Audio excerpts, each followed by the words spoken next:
23 مارچ 1940 کو پاکستان کے حق میں قرارداد کے ساتھ قرارداد فلسطین بھی پیش کی گئی۔ صرف یہی ایک موقع نہیں تھا جب مسلم لیگ اور اس کی قیادت نے کھل کر بڑے واضح انداز میں ارض مقدس کے لیے اپنی غلامی کے دور تک میں آواز اٹھائی۔ اگست 1929 میں جب برٹش آرمی اور صہیونیوں نے فلسطینیوں پر ظلم ڈھانا شروع کیے تو علامہ اقبال نے دہلی گیٹ لاہور میں کھڑے ہو کر یہ اعلان کیا کہ صہیونی تحریک سوائے شر کے کچھ نہیں پھیلائے گی اور یہودی نہ تو تاریخی اعتبار سے اور نہ ہی قانونی لحاظ سے فلسطین میں بسائے جانے کے قابل ہیں۔ پھر دسمبر 1931 میں علامہ اقبال پیلسٹائن میں ہونے والی پین اسلامک کانفرنس میں شریک ہوئے، جس کا ایک مقصد فلسطین میں صہیونی توسیع کے خلاف عالم اسلام کو متحد کرنا تھا۔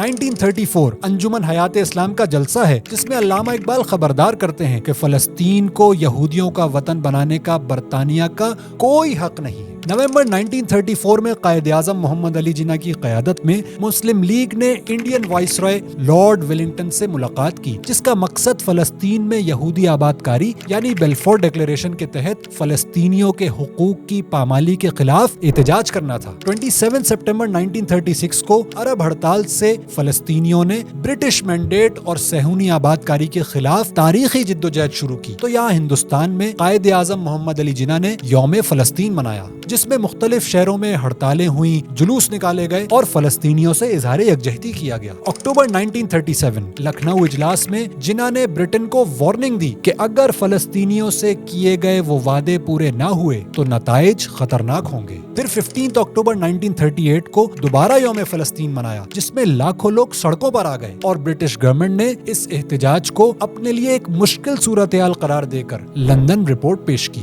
اسی سال محمد علی جناح نے چودھری خلیق الزماں کو قاہرہ بھیجا تاکہ اس مسئلے پر عرب کانفرنس میں ہندوستانی مسلمانوں کی نمائندگی کریں۔ دسمبر 1938 میں پٹنہ اجلاس میں جناح نے کہا کہ مسلمان فلسطینیوں کی مدد کے لیے ہر قربانی دیں گے۔ مسلم لیگ نے فلسطینی عربوں کو ہیرو قرار دیا اور فلسطینی کوز کے لیے کام کرنے والے وہاں کے مفتی اعظم پر اعتماد کا اظہار کیا۔ جواب میں فلسطینی قائد امین الحسینی نے بھی جناح کی خدمات پر شکریہ ادا کیا۔ 8 فروری 1939 کو پھر سے پورے سب کانٹیننٹ میں یوم فلسطین منایا گیا اور قائد اعظم محمد علی جناح نے دہلی میں کہا کہ فلسطین کا معاملہ ہر مسلمان کا مشترکہ مسئلہ ہے، برطانیہ کو عربوں کے حقوق تسلیم کرنے چاہیے۔ اور اسی سال محمد علی جناح نے اس برٹش وائٹ پیپر کو تنقید کا نشانہ بنایا جس میں فلسطین میں یہودی ریاست کے قیام کی راہ ہموار کی جا رہی تھی اور اسے ناٹ ایکسیپٹیبل قرار دیا۔